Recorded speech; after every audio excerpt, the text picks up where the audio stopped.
Praise the lord. దేవుని ఘనమైన నామమునకు మహిమ కలుగునుగాక.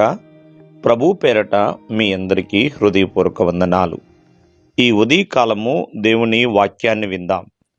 కొరింథీయులకు రాసిన 2వ పత్రిక 2వ అధ్యాయము 11వ వచనము. సాతాను మనలను మోసపరచకుండునట్లు మీ నిమిత్తము క్రీస్తు సముఖమునందు క్షమించి ఉన్నాను. సాతాను తంత్రములను మనము ఎరుగని వారము కాము.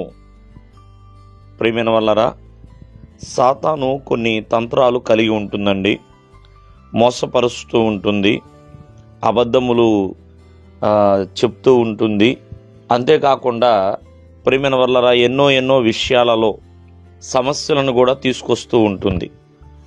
కావున అటువంటి సాతాను యొక్క తంత్రములు ఎరగని వారము కాము అని భక్తుడైన పౌలు సెలవిస్తున్నాడు.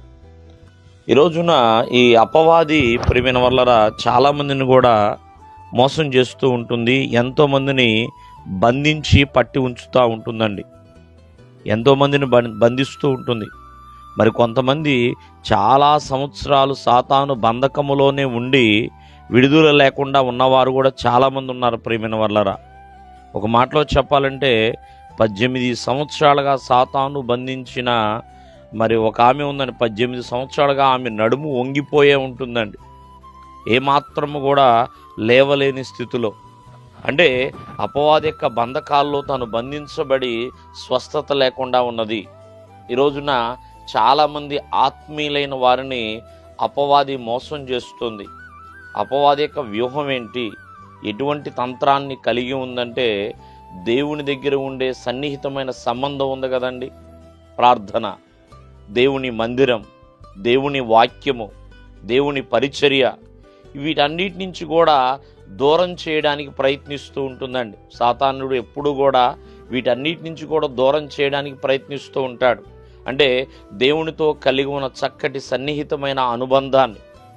ఉదాహరణగా చెప్పాలంటే, ఆనాడు యేసుక్రీస్తు వారి ఇంటికి వస్తే మార్త విస్తారమైన పని పెట్టుకుంటే మరీ మాత్రము ప్రభు యొక్క వాక్యాన్ని వింటుందండి. మరి నేటి కాలంలో కూడా చాలామంది సాతాను యొక్క ఉచ్చుల్లో పడిపోతున్నారు. వెళ్ళవలసిన పునరుద్ధానాలకి మందిరంలో గడపలేకపోతున్నారు. బుధవారాలు, శనివారాలు ఇలాగా క్రమ కూడికలు కూడా చాలామంది రాలేని స్థితిలో ఉంటున్నారు. అంటే దేవుని దగ్గర ఉండే సన్నిహితమైన బంధము ఏమవుతుందంటే దూరం అయిపోతుందండి. దేవుని యొక్క దగ్గరికి వెళ్లకుండా దూరంగా ఉండిపోవటం. కావున సాతాను తంత్రాలను ఎరగగలుగుతున్నామా? మరి నువ్వు కలిగి ఉండే ఒక భారాన్ని, ఆ భారం ప్రియమైన వల్లరా దేవునిలోకి వచ్చినప్పుడు ఆ మొదటి ప్రేమను విడిచిపెట్టేయటం, నులివెచ్చని స్థితిలోనికి వెళ్ళిపోవటం, ఇవన్నీ కూడా సాతాను యొక్క తంత్రాలు. ఆ తంత్రాలను ఎరిగి సాతాను యొక్క మాయలో పడకుండా ఉండాలి. అలా పడకుండా ఉన్నట్లుగా అనుదినము ప్రార్థనలో గడపాలి. దేవుడు మిమ్మల్ని ఆశీర్వదించును గాక. ఆమేన్.